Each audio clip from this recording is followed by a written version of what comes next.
Hi, everyone. My name is Rana Abdamin. I'm peer support pharmacist. And today webinar is about safe sales of paracetamol in pharmacy settings, updated from the Preventing Paracetamol-Related International Drug Overdose Working Group. I just want to go through some information, some domestics. This webinar will be recorded, and I would really appreciate if your microphone is muted. You can keep your video on or you can switch it off. It's completely up to you. But again, I just would like to remind you that this webinar will be recorded. If you are experiencing any problems with the connectivity, please turn off your video. If you have a difficulty with the sound, ensure the sound or speaker is not muted or turned down on your computers. Or again, try to log off and on again, and we will keep our eyes on the screen, so we will let you in again. If you have any question or if you have any comments, please leave it for us on the chat box. We are continuously looking at the chat box. And we may use some anonymous information from this webinar. Today we have with us, Ciaran Austin. He is Communications Manager, HSC National Office for Suicide Prevention. We also have Michelle O'Driscoll. She is a postdoctoral researcher for National Suicide Research Foundation. Ailish O'Neill, also from the National Education and Training Manager from the HSC National Office for Suicide Prevention.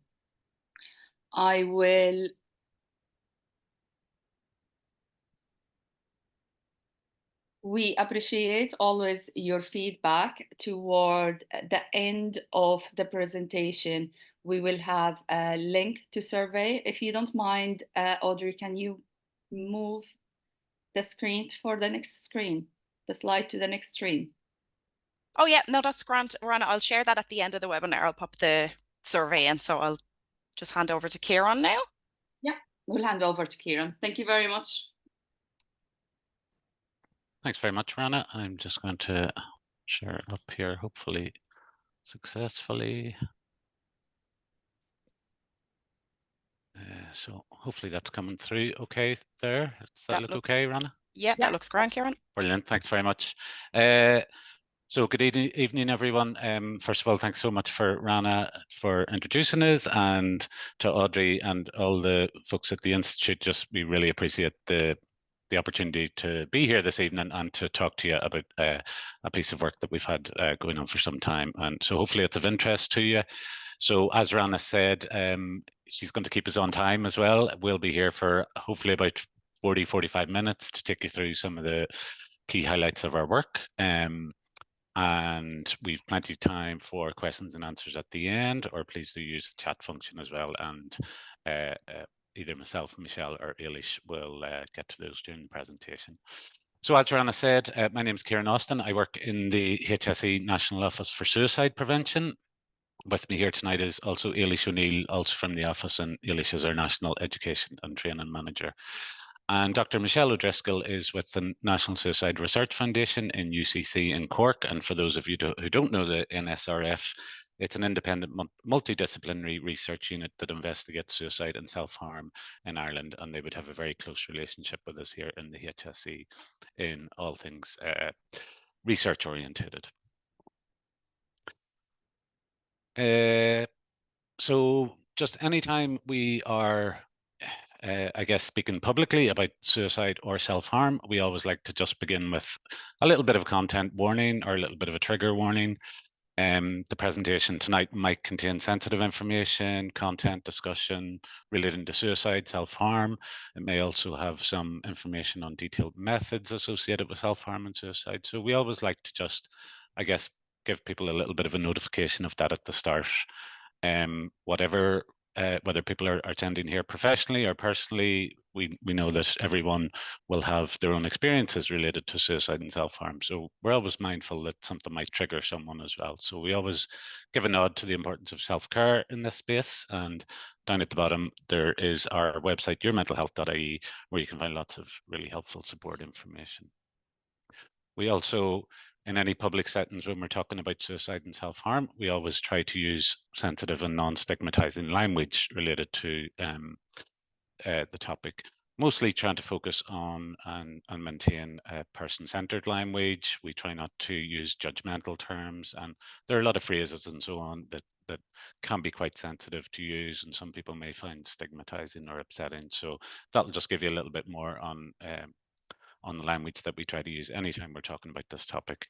And again, down the bottom right, and when you get these slides, there's lots more information on language and suicide there in the resources at the end. So why are we here to talk to you about this topic tonight? Our own office in the HSE, we're a small enough office of about 13 staff, and we work in a very strategic space. So we're not a frontline office, if you like, but our main purpose is to drive the implementation of our national strategy to reduce suicide, which a lot of people may have heard of before, which is Connecting for Life. So Connecting for Life was launched back in 2015. It was originally meant to be a 5-year strategy up to 2020, but after an interim strategy review and external evaluation of the progress of implementation halfway through the strategy, it was decided to extend that strategy up until the end of 2024. So very much this year, we're in a very transitionary space where we're going to be moving from one strategy that's been around since 2015, and we're starting to think about how suicide prevention may look strategically beyond 2024 as well. So our own office is in the middle there, you see, in the HSE, and our role and function related to the strategy is a coordinating one, I guess. There are lead agencies who are invested in the strategy who take up lead responsibility, if you like, for some of the 69 actions in the strategy, and they encompass agencies in the health services, in the NGO sector, locally, and across government as well. The strategy is also supported by 10 local versions of the national strategy, so they're in the local CHO structures around the country, and they involve a whole range of local implementation structures and local governance structures among the health services there as well. And then down in the bottom right-hand side, you'll see the funded NGO third sector as well, which we work very closely with. And our own office would be the primary funder, if you like, of over 20 of the main national organizations working in suicide prevention and mental health as well. And then in terms of the oversight of the strategy, we work very closely with government and the Department of Health. Connecting for Life is an all-of-government strategy, but the HSE is the named kind of coordinator and main implementation driver for the strategy. So we report upwards to the Department of Health and right up to the Cabinet Committee on Social Policy and Public Service Reform, which has ultimate accountability for the delivery of the strategy in Ireland. So the vision of Connecting for Life is an Ireland where fewer lives are lost through suicide, and where communities and individuals are empowered to improve their mental health and well-being. There are 69 actions under 7 overarching goals in the strategy, and you can read them all on the screen here. So specifically when it comes to paracetamol and the issue of intentional drug overdose, our specific interest in this area comes from goal 6 of Connecting for Life, which is all focused on reducing and restricting access to means of suicidal behaviour, which evidence shows is one of the most important areas of suicide and self-harm prevention, if you like, because it has the potential to be the most effective in reducing self-harm and suicide. Under Objective 6.1, which is to reduce the access to frequently used drugs in drug overdose, ownership for this work, if you like, or for this action, really largely sits with the Department of Health. So it isn't the HSE initiative as such, and a lot of the work that Michelle and I will be talking to throughout this presentation, really it's driven and chaired by the Department of Health, who have overall kind of interest and accountability for this action under the national strategy. There are two specific actions in here, which I'll just read out to you. So one action for the Department of Health is to work with professional groups to reduce the inappropriate prescribing of medicines commonly used in intentional overdose.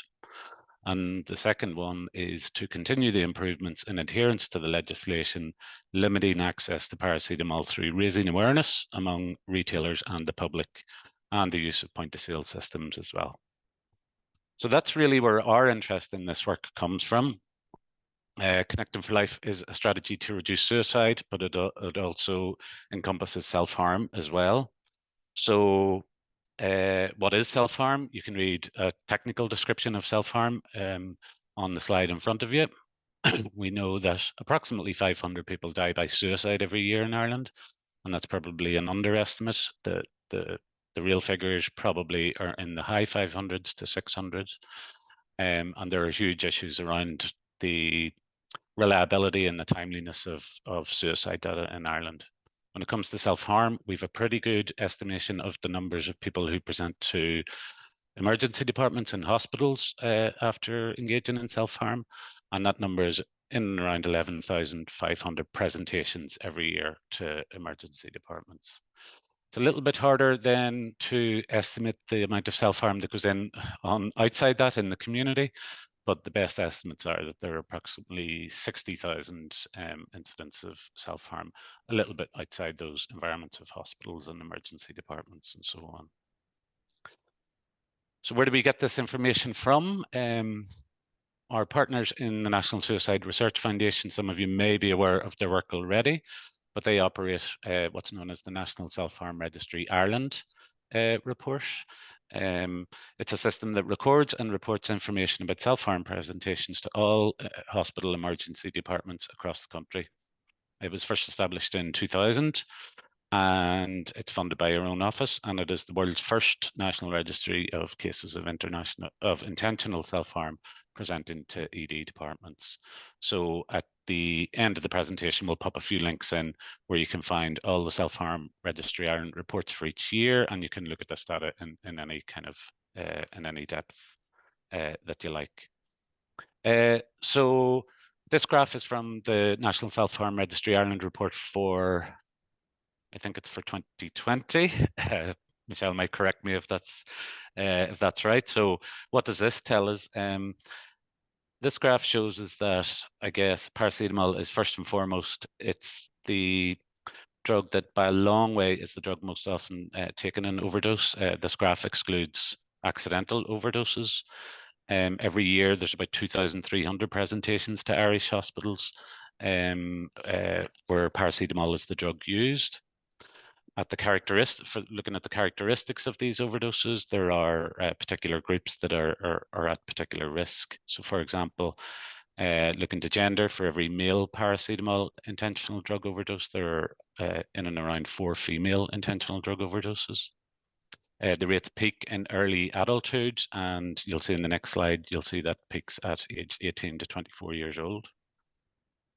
It also provides information on, say, the quantity of tablets taken by people who have overdosed, and on average, between 18 to 24 paracetamol tablets are taken in overdoses. So that's around 1 to 2 packets, and about 15% of people who present to emergency departments have taken more than 3 packets of paracetamol containing medication. Paracetamol was also the most common drug recorded in these overdoses, according to the National Poison Centre in Ireland, and that's from their top. It's the top drug in their top 10 table also. So, additional research then that was completed in 2018 looked at a study of the characteristics, incidence, and trends of paracetamol intentional drug overdose across a period of time from 2007 to 2018. Again, we'll put the link to this research in the chat at the end of the presentation. This was conducted by Caroline Daly, who's a colleague of Michelle's in the National Suicide Research Foundation, and this gave us great impetus in this work as well, and some cause for concern. So in this research published by Caroline and colleagues in 2018, the trends are quite clear that the rates of paracetamol intentional drug overdose among young people have been increasing up by in and around 9% in that time from 2007 to 2018. Between those years, the registry recorded almost 11,000 intentional drug overdoses involving paracetamol among young people under the age of 25. The graph shows the blue lines. I know they're not, the legend isn't totally aligned there for you, but the blue lines represent males and the green lines represent females in there. The dotted lines represent the age group 10 to 17 and the continuous lines 18 to 24. Overall, there was a 9% increase in paracetamol intentional drug overdoses between these years of 2007 and 2018. The highest increase was observed in females aged 18 to 24, and that increased at a compounding rate of 1.2% each year. However, there was a divergent trend by males aged 18 to 24 of almost a decrease of 2%, which was interesting, and it is thought to reflect the increase in use of other drugs among that age group, namely illegal drugs. So this data, again, we'll share the link to the whole report. That really gave ourselves and the Department of Health a little bit of impetus in this space to see how we can really address those two actions in Connecting for Life more effectively. When the strategy was first launched in 2015, the actions languished a little bit, and there probably wasn't a great impetus or a great understanding as to how they could be effectively delivered. And there was lots of pockets of really good practice among the industry and among retailers and among pharmacy sectors already in controlling the sales of paracetamol. But there wasn't always, we kind of quickly realized that there wasn't always the connection to self-harm, to suicide and to intentional drug overdose. And there was a lack of awareness of how prevalent paracetamol was, particularly among those younger age groups. So to that end, a working group was established by the Department of Health, and the Department of Health continues to chair that working group. The working group involves ourselves in the National Office for Suicide Prevention, Michelle and colleagues in the National Suicide Research Foundation, and we have membership that you can see on the slide there, including the Irish Pharmacy Union, the Pharmaceutical Society of Ireland, and the HPRA as well. The group's overall aim is to enhance the information and support training and development for pharmacy and non-pharmacy retail staff, and to collaborate in any way possible on preventative interventions and support actions following any market surveillance work that we can understand. Some of the members of this group you might know from your own sector. So in the PSI, Dan Burns and Ciaran Dooley are involved in the work and very supportive. In the HPRA, some of you may know Aoife Farrell, Doreen Fagan, Patrick Welch and Rishika Sharma, and in the IPU, Claire Fitzel and Tara Kelly. You'll also see there that we've got intermittent membership from the general retail sector, so the non-pharmacy retail sector, and I'll touch on that a wee bit later because that's been a much more challenging sector for us to form, I guess, a productive relationship with. So the overarching aim of this working group is to collaborate on actions to prevent intentional paracetamol overdose by optimizing adherence to existing legislation, which seeks to ensure appropriate access to paracetamol products in pharmacy and in non-pharmacy general retail settings, and that includes online as well. So I'll give a quick, before I hand over to my colleague Michelle, I'll give a quick kind of, there are 8 kind of work packages that the group decided to initiate, and we're kind of halfway through those kind of work packages at the minute. So there were 8 agreed kind of actions. Actions 1 and 2, first of all, focused on disseminating and trying to raise awareness of the research and the high levels of paracetamol intentional drug overdose among particular cohorts, among the industry and among the stakeholders as well. So a lot of that initial kind of research we wanted to disseminate as much as possible, and we did a lot of engagement in and around the beginning of the work. Moving on to action 3, there was some market surveillance conducted via mystery shoppers with the HPRSI and the PSI to audit adherence to sales legislation. And action 4 moved on to the circulation of a survey to pharmacy and to non-pharmacy retail staff regarding their particular understanding and awareness of the current legislation. And Michelle will talk to that shortly. We're kind of in and around number 5 now, which is really our our work at this stage involved working with the different stakeholders to co-produce and co-design a range of information materials for both the pharmacy and non-pharmacy retail sectors in order to promote and remind them of the legislation, the requirements, the exceptions to rules, and to also bring a suicide and self-harm prevention perspective to these, to bring another level of understanding and appreciation of the restrictions.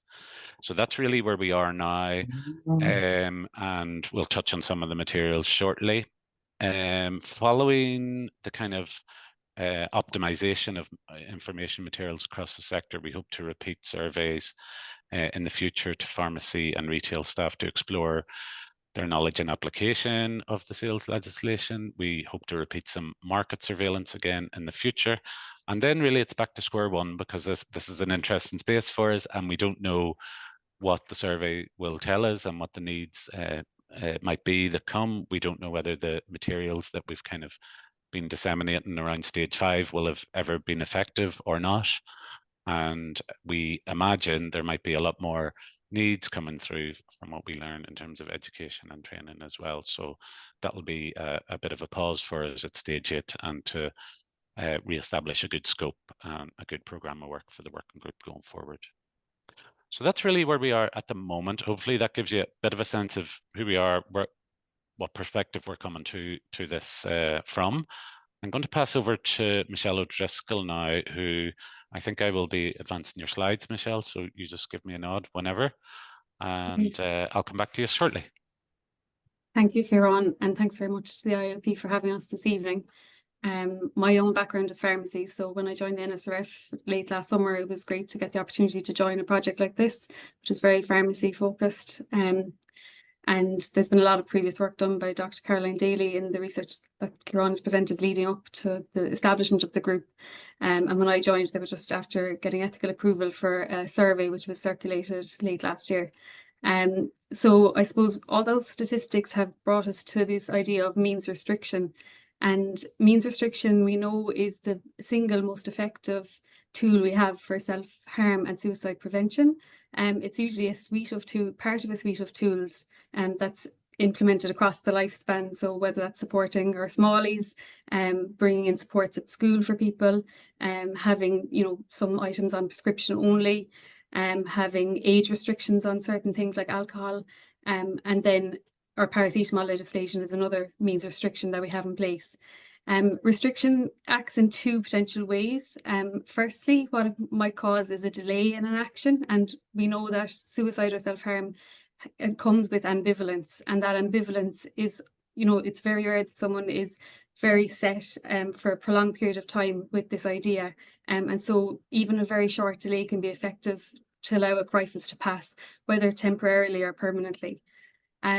The other way that a restriction can work is that substitution occurs. So the person doesn't have access to the means that they initially planned for, such as paracetamol, but then they reach for something else instead. And what the research shows is if substitution occurs, then the acts are usually less fatal or lethal, or there's fewer fatal or highly lethal acts occur. An example of successful means restriction would be the withdrawal of coproxamol that was in 2006-2007. And what that showed was that there was an 85% reduction in subsequent presentations of self-harm with coproxamol, and there was very little substitution to counteract that. So that gave you kind of a net pretty big win. And then similarly, then restrictions on sales of barbiturates have decreased use in suicide. And another effective measure has been the use of less toxic antidepressants. So there's also been decreased suicide rates there as a result of that. So next slide, please, Ciaran. Thank you. So with that in mind, our means restriction for paracetamol sales is the legislation that we have in place. And, as pharmacists, we're all very familiar with the legislation. I think it's housed in the Medicinal Products Prescription and Control of Supply regulations. And basically what it regulates is the pack size available in particular settings, and also the number of packs that can be sold. As pharmacists, we have the ability to make a call as to whether or not we sell 2 packs. But other than that, the restrictions kind of stand and are regulated by the HPRA in the retail setting and the PSI in the pharmacy setting. So I suppose what the working group really wanted to do in the first instance is to look to see, is education and knowledge and understanding and implementation maximised and optimised with our current legislation before there's any proposals to edit those or change them.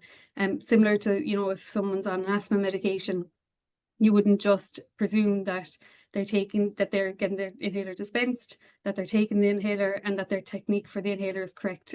The idea is to kind of just check what's there first of all before going any further. So that was the idea of the baseline survey that we conducted.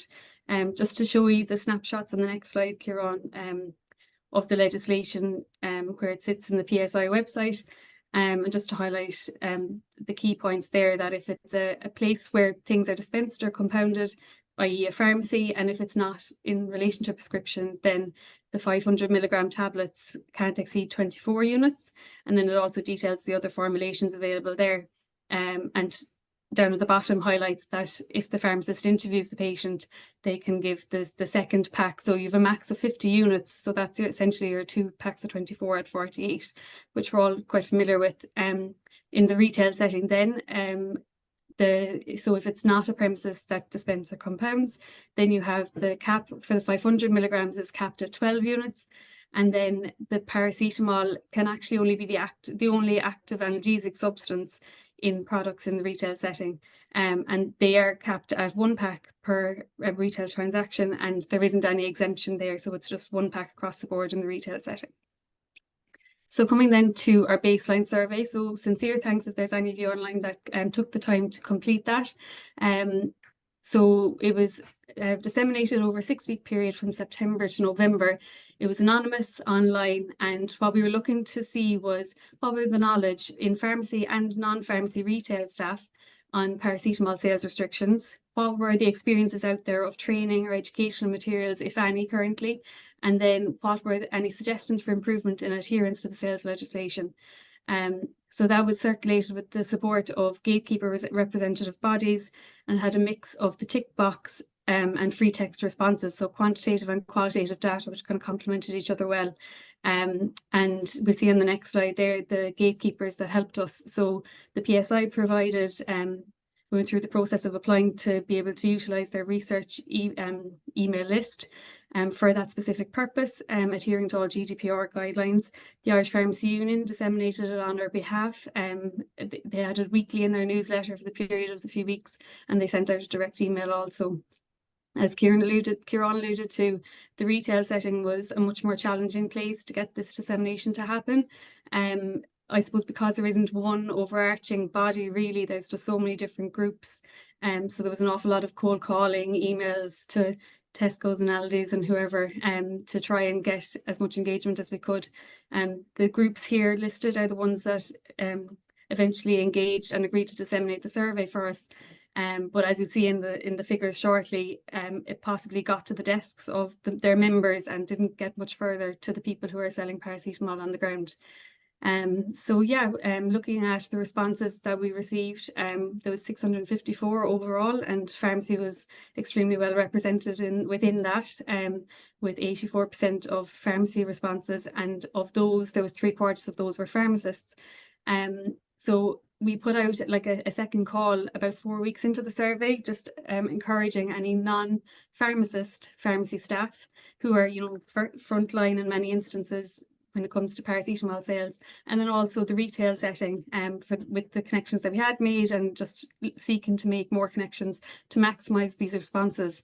And you know, in hindsight and on reflection, for the next iteration of the survey, after this educational campaign that Ciaran will speak to shortly has been in place for a while, we're looking to kind of increase through an ethics amendment how we're going to reach these cohorts of people. So we're hoping to get through to them via social media, so still anonymous and online, but reaching them directly, and potentially cutting out the middleman there. So next slide, Ciaran, thank you.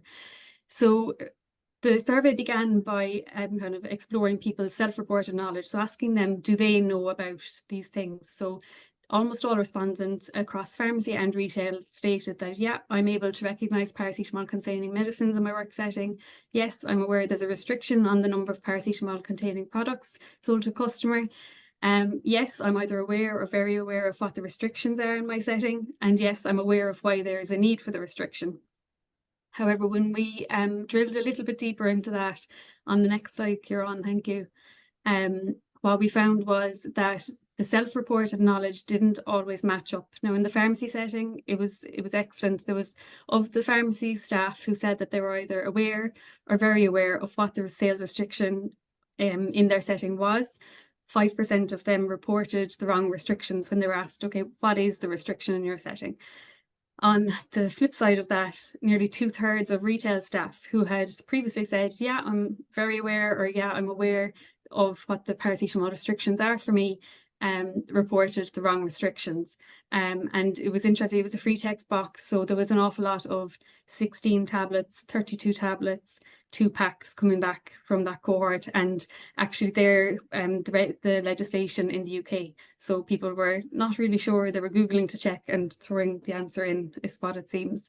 So while there is, you know, an initial feeling that, yeah, I'm aware there's these restrictions, when it comes down to the specific knowledge wasn't there in every case.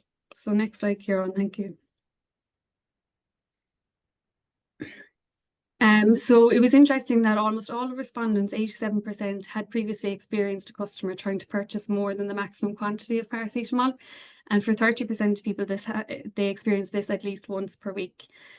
This was an awful lot higher in the pharmacy setting, as you can imagine. So there was 91% of pharmacy participants had experienced that request in the past.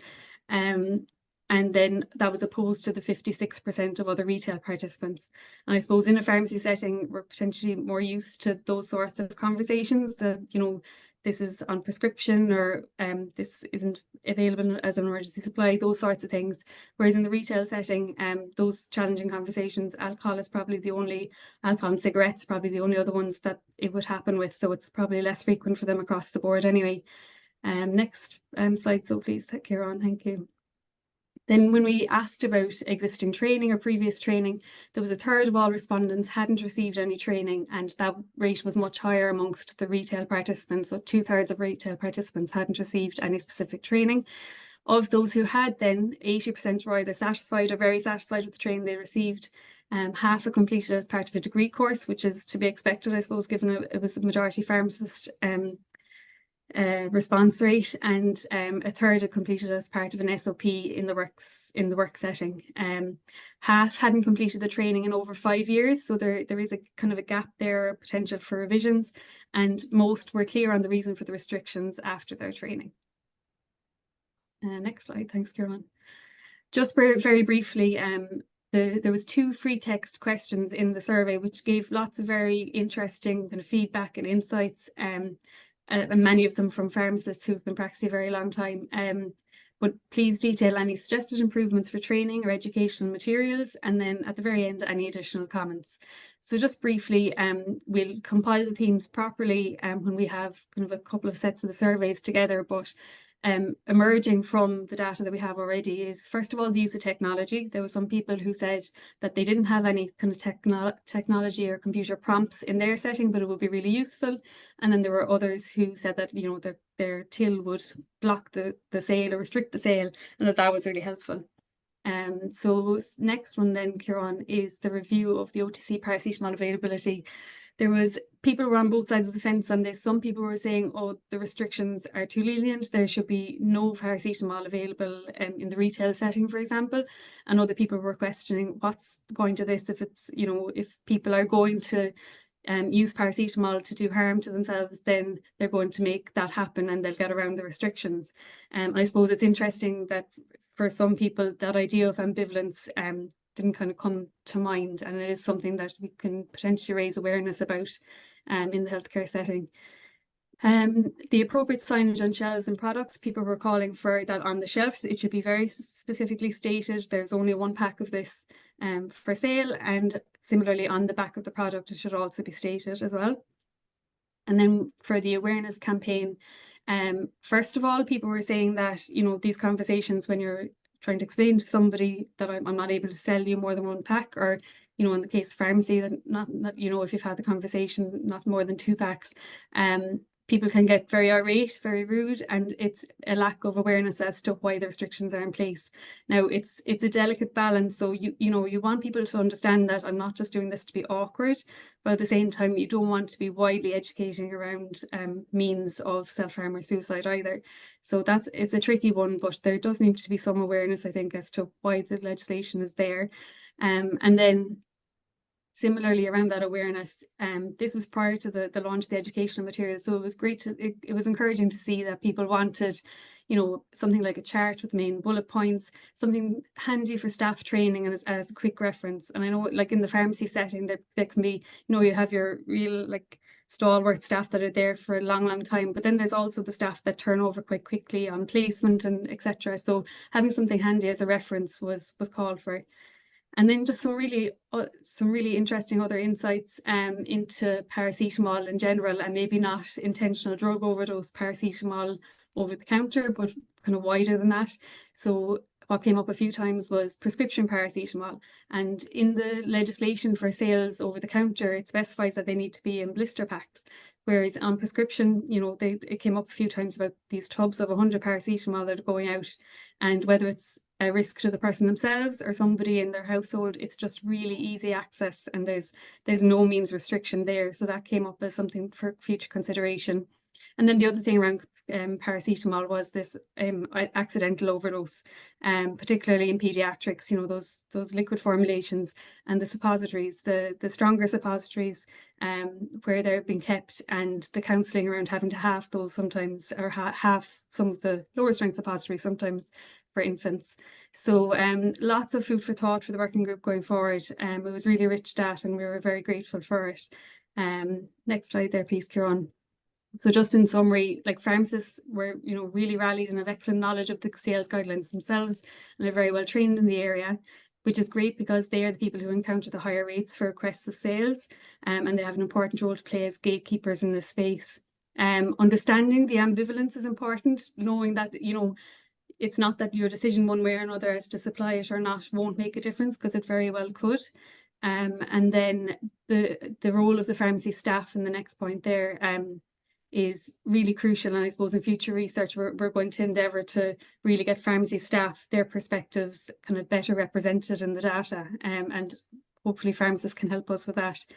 The over-the-counter paracetamol sales is one of many avenues for consideration here, and so there's scope for future work. And then obviously the limitations in terms of geographical information that we collected.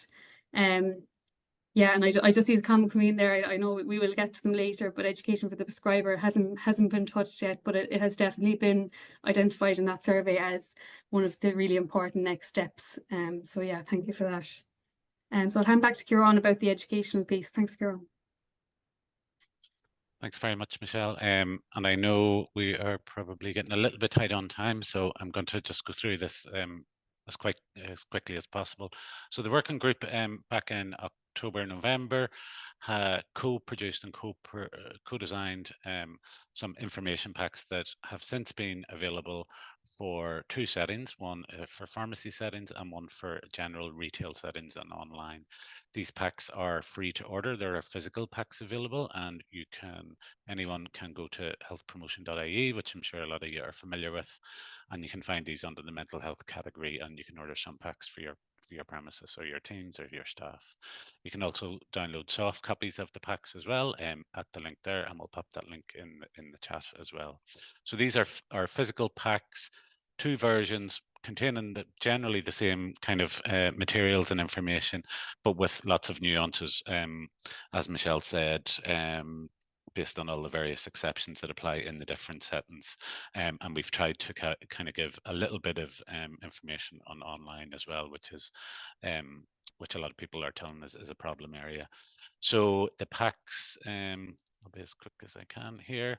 The packs contain a variety of A4 posters, postcards, shelf riders, stickers, and kind of help information. Also, this is an example of some postcards that give some of the key messages. Key messages are divided up, really just given a headline piece of information from a self-harm and suicide prevention perspective, how important paracetamol sales restrictions are.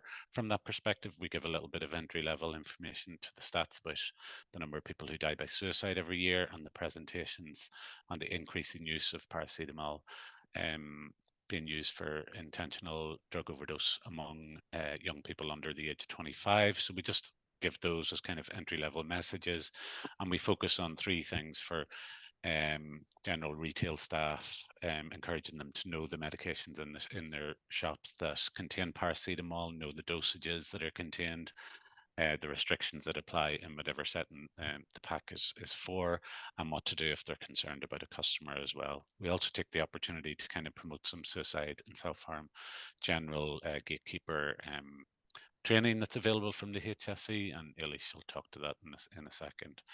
There are items in the pack that could be used as shelf riders in display areas. That's a difficult area for us to get right. These are just standard kind of shapes and sizes that would apply in most kind of retail units. However, we're of the acute understanding that brand guidelines may apply in certain settings, and lots of organizations or retailers may have their own kind of style guides and their own restrictions in terms of signage in stores as well. So they're very much just a starting point that an organization or a retailer might want to start using in their particular setting.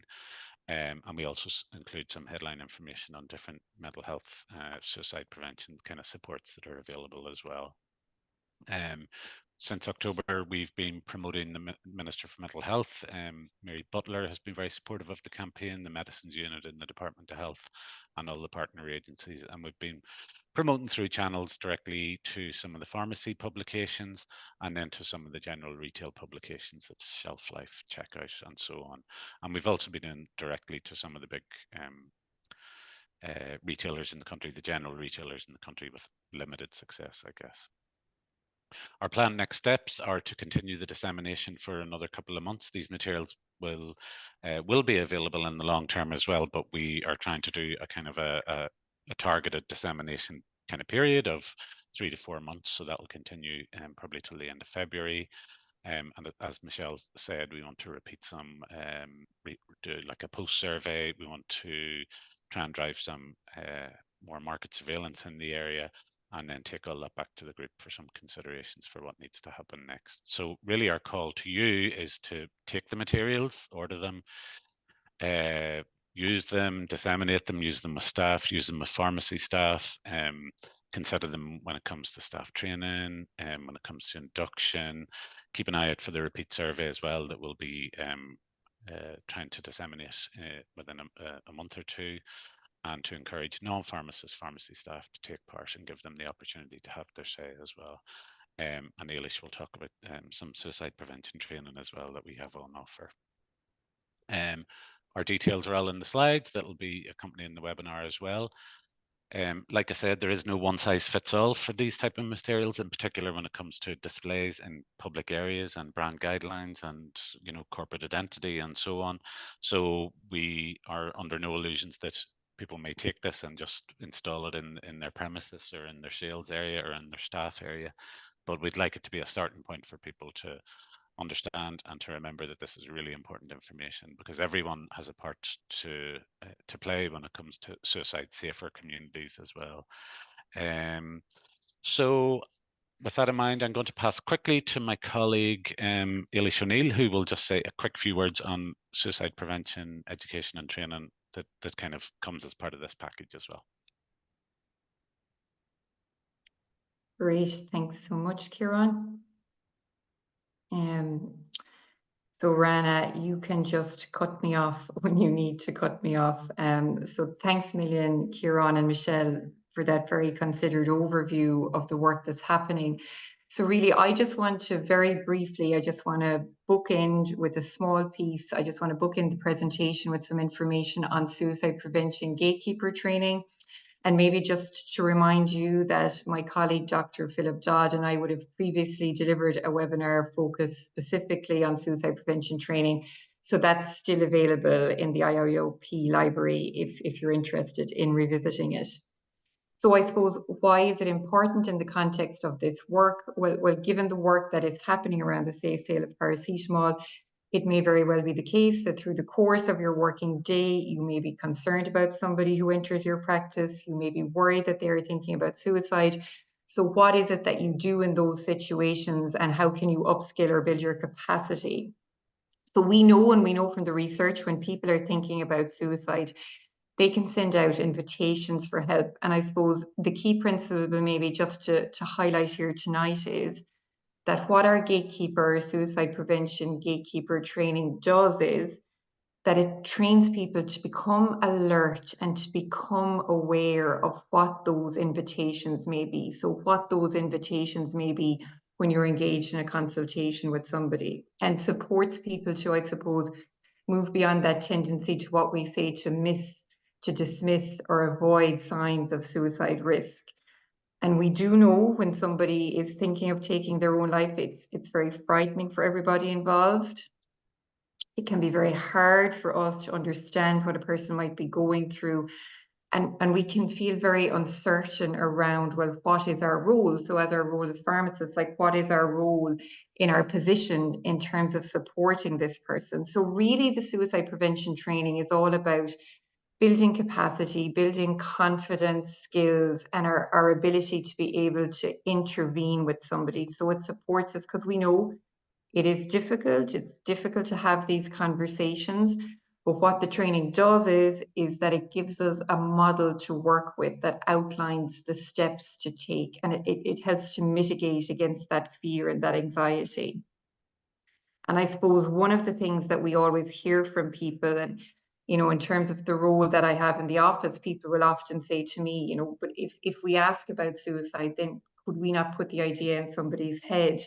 And I suppose what we know is, we actually know the counter of that to be true, that when we ask somebody about suicide, we actually give them permission. We give them permission to talk about something that they may feel they haven't been able to disclose, and we give them a safe space to be able to do so.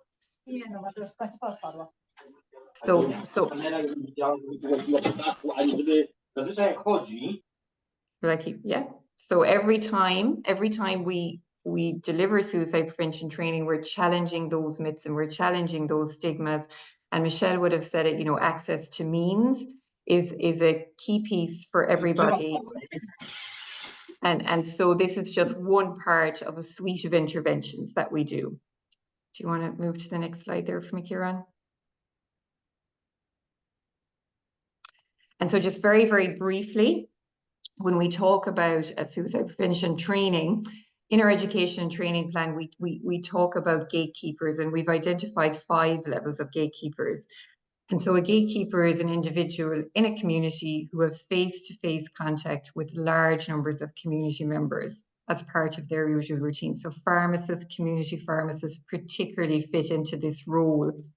And designated gatekeepers are people who, in the course of their role, are likely to encounter people in mental or suicidal distress and can offer support or assistance to that person. So again, when we're talking about pharmacists, we would see pharmacists sitting in level 3, level 4, and level 5, and very much sitting in that space as designated gatekeepers. And you can flick to the next one there for me, Ciaran.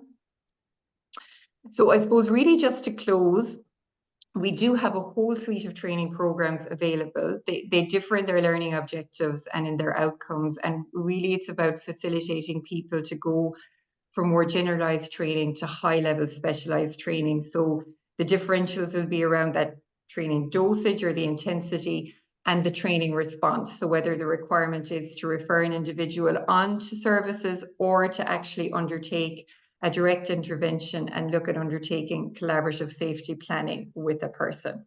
So all of our suicide prevention training is free to access, and it's available all around the country, and we can provide any information on it or more information on the training there as you might require. So please feel free to link in with me if you want to discuss again in any more detail. It was great to have the opportunity to meet with you and to present tonight. And I suppose in terms of the office and on behalf of the NSRF, we really welcome the opportunity to have these opportunities to work collaboratively, to share knowledge, to share expertise, and hear from people at the coalface and like yourselves who are working at the coalface as pharmacists. So yeah, thank you very much.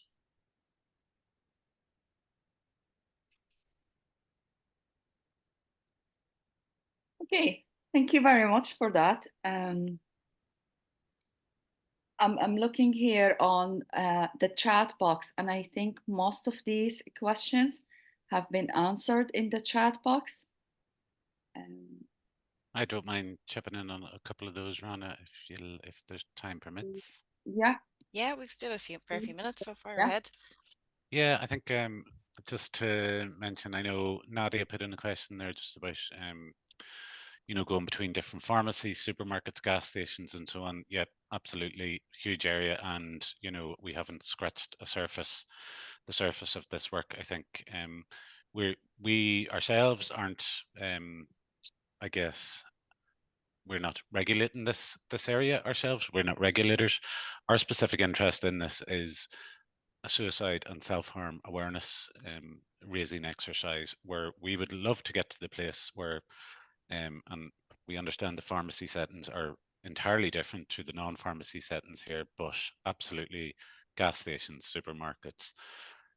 I'm not going to name any whatsoever here, but the wide availability of paracetamol in just general settings where there are perhaps young people on the counter working 4 hours a week or 8 hours or doing the night shift who just have no appreciation or awareness or understanding that the person at the counter may be buying this paracetamol or attempting to do a few transactions of paracetamol or going between this shop to the next shop next door and purchasing multiple packs of paracetamol, may be in distress, they may be vulnerable to suicide, they may be in crisis. And so we would really want to, our approach to this is an awareness raising exercise to increase that alertness of the person behind the counter. Unfortunately, our experience so far to date with a lot of the general retailers and the grocery retailers and so on is that they tend to just say, well, we have the control on the POS and that's enough, so we're doing our job. But the experience shows that assistants in a lot of these settings just bypass that, or they just put it through in multiple transactions for a person as well, and that should not be happening. The people on the counters need to have an awareness of the dangers here without being too alert, creating too much of an alert about it, but people need to have an understanding of what might be going on for that customer as well. So that's kind of our approach to this space at the moment. But yeah, I think Nadia's question is really, really good there. I think someone mentioned the dump campaign as well. Yeah, question, Ciaran, as well. Yeah. In regards to spreading this education to prescribers. There's lots and lots of prescriptions, tubs of paracetamol coming in every day, prescribed 2 tablets 4 times a day. So that would be 224 tablets a month. So is there any? We haven't entered into that space at the moment, Audrey, but I can see from the comments, and I think it's come through in some of the survey findings as well. That's a huge concern for a lot of the dispensers, if you like, as opposed to the prescribers. Absolutely. The dump campaign we're very interested in. We supported the dump campaign in a few regions financially for some pilots and tests in Cork, in Kerry, in Dublin North as well. So there have been local initiatives for the dump campaign. We'd be really keen to see that continuing or taking on a national space. I think that there's a little bit of a problem in terms of ownership of that type of work and where it sits and with what agency and financially and who's responsible for that. The Environmental Protection Agency has shown an interest in kind of scaling it up to a national campaign, but I think it would be very worthwhile because some of the quantities and the outcomes of some of those local pilots have yielded quite staggering numbers. Absolutely. And I think someone kind of alluded to that in the comments there. The numbers are staggering. There's Audrey, I'll just come in. There's 2 good questions there. There's a question from Camille and a question for Miriam, and they are talking about that piece around the intervention. So what I would say in terms of the invitations piece and what the training does is it gives people, so it's about giving yourselves the capacity then to be able to lean into a conversation. So rather than perhaps somebody comes in, they buy and they leave the store, It's about having the space then to be able to engage in a conversation with somebody if you are concerned about them. So that is what the training does. It supports you if you want to look at the intervention piece, and even it extends on to if you want to look at the safety planning piece. So how can we look to keep a person safe right now? So very, very applicable to Camille and Miriam's questions there. And that's exactly what the training looks to address. Ailish, I have just one question also about the training. It's interesting, but I have one question. Usually in a community pharmacies, like if we notice something like this, or we want to refer people, is the training will give us an idea, for example, who we refer to Yeah. or what area? Exactly, Rana. What it does is it gives you links to the services that are available locally. And also it would link you into our colleagues, our resource officers for suicide prevention, who have lots of networks locally. So it provides you with those local links and where to signpost people to. Absolutely.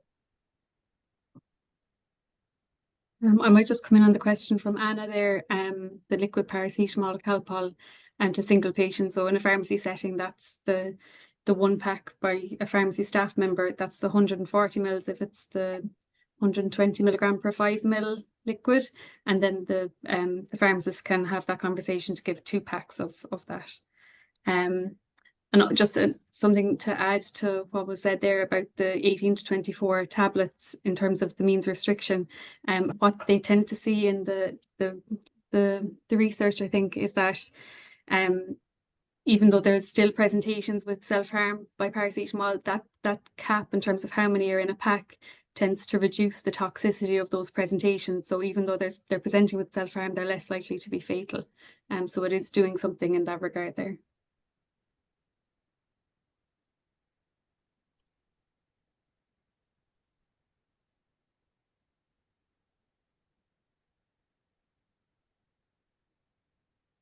To be all the questions. If there's anything that we didn't get to cover, I can collect them. The chat will be collected anyway and forward them on to you guys. I'll just pop up the slides for you, Rana, sorry.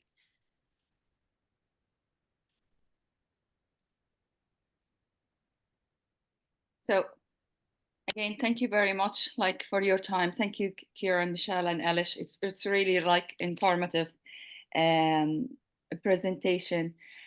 We would like your feedback. Audrey gonna pop in a link to the survey chat box. So we would really appreciate if you take the survey. Again, if you have any question, anything that you need to ask, if you can pop it in on the chat. As Audrey said, she will collect these questions. And Audrey just added here the link on the chat box. Now, I just would like to just give like a reminder that from the event today, like, we can do a CBD cycle. I personally, I was listening today, and I think I might be like personally open 4 or 5 cycle for today. One of them about like how to help in the prevention, one of them about how to educate the patient, one of them about engage with the training that was Ailish talking about, work in a group. Ciaran was talking about like that he mentioned there are 6 components for the connecting for life. So there are so many information was being put for us today, and I think it is really a great idea if we just take it a little bit further, like opening a CPD and take it a little bit further and try to dig for more information. Next slide, if you don't mind.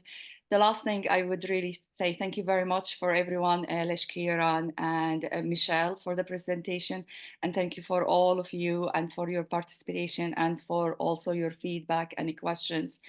And I just would like to remind you that our next webinar will be on the 14th of February on YouthMed's information resource with Caroline Haynes, Senior Pharmacist at St. John of God Hospital.